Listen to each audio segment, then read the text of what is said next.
All right, so we are now, we're gonna be working on the front. I did a video on the rear. That's all done with the exception of the final drive oil. I'll do a video oil change and the final drive oil together. Realistically, the easy way of doing this, front wheel, you can do it in the garage, on the floor or something. But I have this old lift that I've got almost 10 years ago from Harbor Freight, and it's worked amazing. Center stand, strap down the rear, that'll lift the front. And it's plenty solid up here. It's not going anywhere. Other way you can do it is you can, if you had it on the ground, center stand, you put a jack here with a jack stand, and that'll pop the front end up. But I have a lift, so I use it. Like the rear, we got a pinch bolt. We got 2 on the front, nothing on this side. Loosen these up, unscrew this, comes right out. You have 2 calipers to deal with, one on either side. Other things I look out for is the rotor. Higher mileage bikes, the rotors will get kind of loose here where these pins are. This one's nice and tight, so don't have to worry about anything like that. There is a little bit of noise there, so that is part of the reason why I'm doing bearings also while the wheel is off. So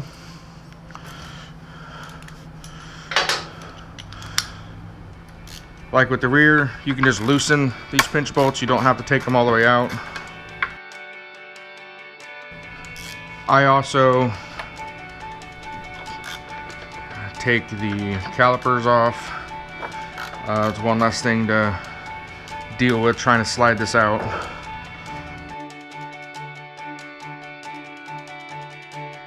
The left side of the bike, you have a couple of brackets to deal with here.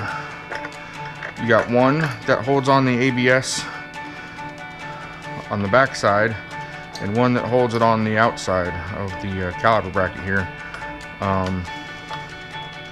You want to make sure you keep these, put these back on and don't lose them.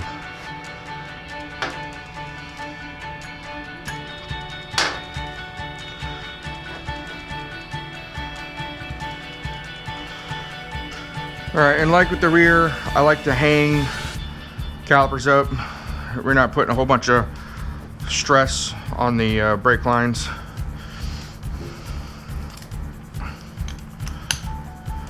Also gets them out of the way when you're getting this wheel out.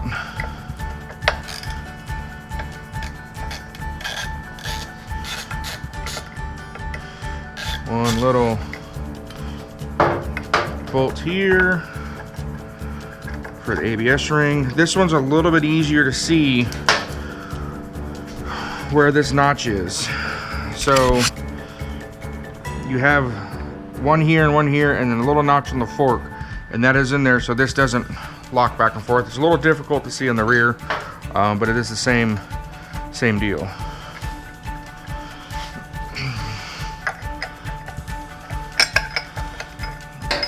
Pop the ABS out, snake that out, and I hang him here with the caliper. So everything's clear out of the way.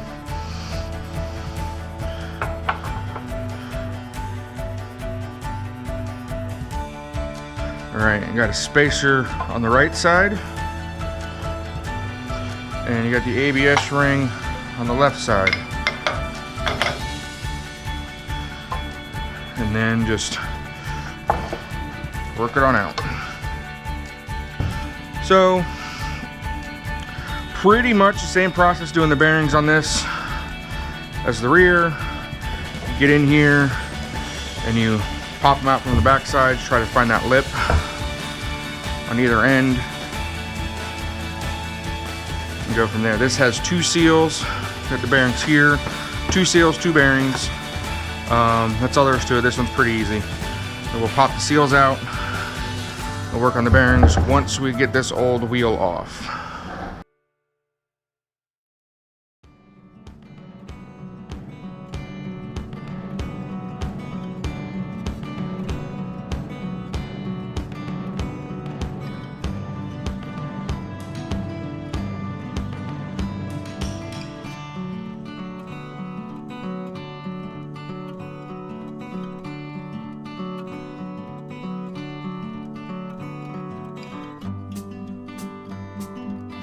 Slowly working out, got the seal out. Bearings on its way.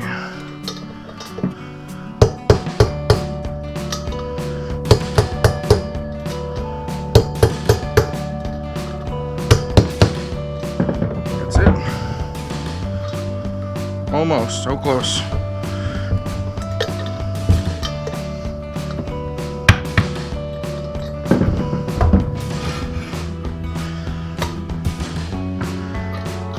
Bearing, spacer. Same thing on this end.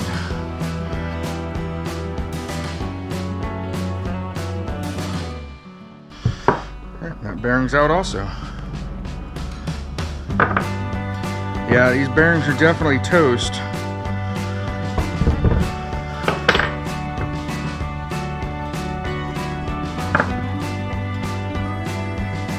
That one doesn't spin really hardly at all.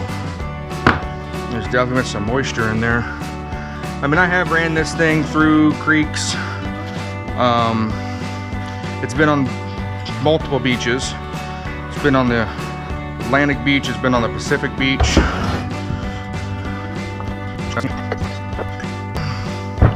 No. Same trick as before with the new bearings. Seals.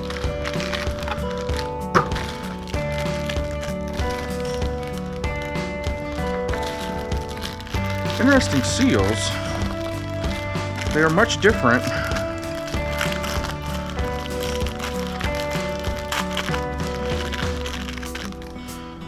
than the ones I've gotten earlier.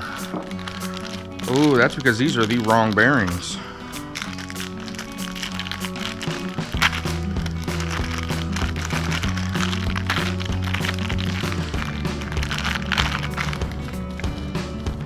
Yep. Yeah, it's not even close. Alright, well, we will be sending these guys back and ordering some other ones. That's the way it goes. So we are at a stopping point for the front wheel. Till we get some bearings. Alright, well, it's been a few days, but for you guys, this has been a fucking couple seconds. So looking at Amazon, well, the bearings I got that were wrong, I reordered them. The description was front wheel bearings. I got these again, steering bearing kit. So the advertisement on Amazon was wrong. I ended up getting these guys, Bronco. I've not dealt with these guys before, but they are the right ones. The All Ballz brand through my dealership was on back order for quite some time, and the bearings at the dealership were $60-70 per bearing, so almost $150 per wheel. Didn't want to do that, so that's where we're at. But I got these guys, just took them out of the freezer, and we can go ahead and put them in here now.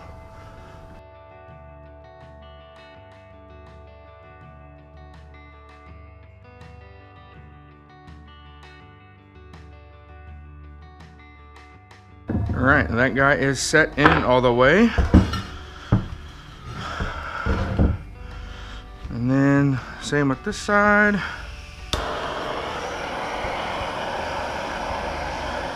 Just warming it up. We're not getting too hot. Just kind of getting some warmth in it. It's pretty cold in the shop right now.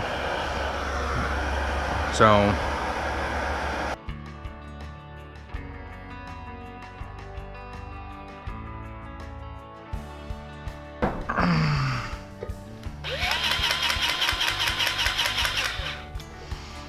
I'm gonna put a little bit of grease in there. I did not do that on the rear one, but I probably should have.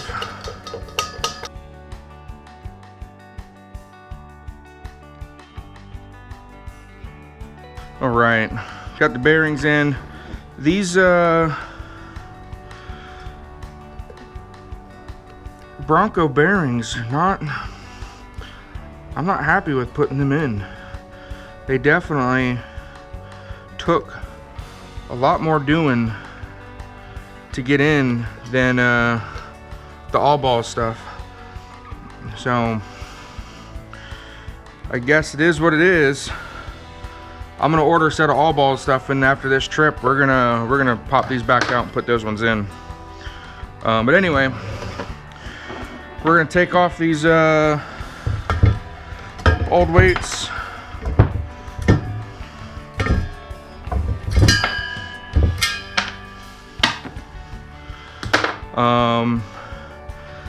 Set this bad boy back in the tire machine.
All right, so we got the bearings in.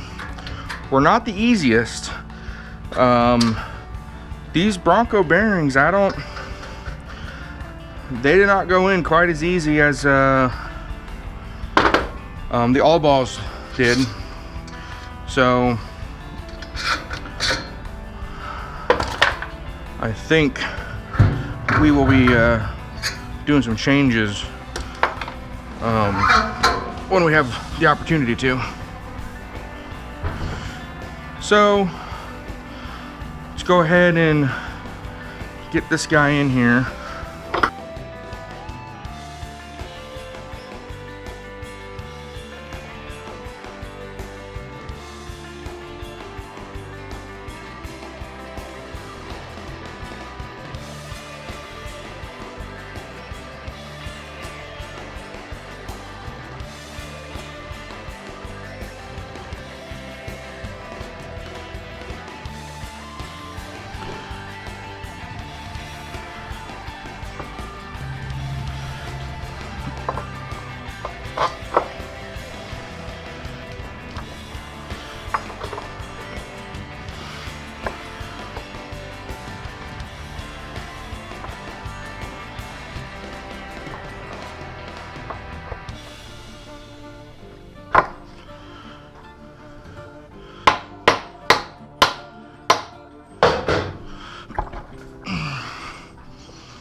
Alright, so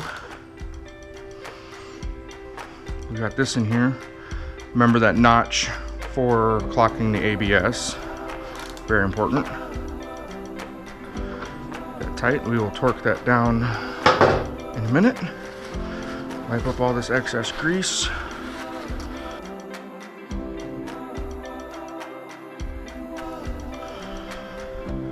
We'll tighten down these pinch bolts.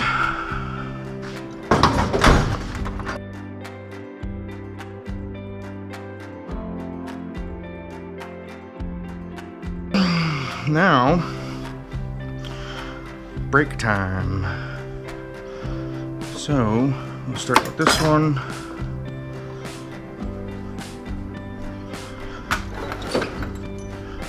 Get these guys spread open nice and wide.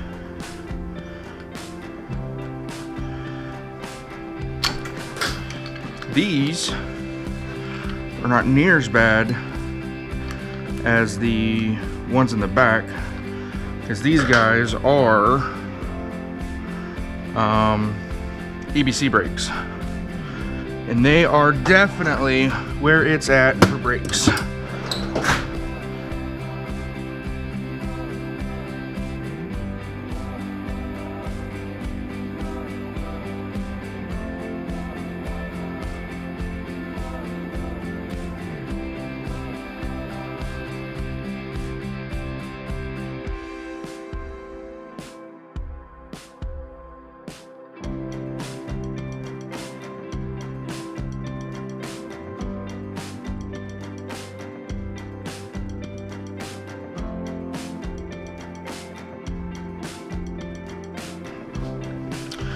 Alright, so with these brakes, tenere specifically, you can put the pads in while the caliper's on the bike, while the caliper's off the bike. Doesn't really matter. But make sure you keep these pins. This pin here has 2 holes in it for these little cotter pins. And just makes it easy if they're orientated straight in.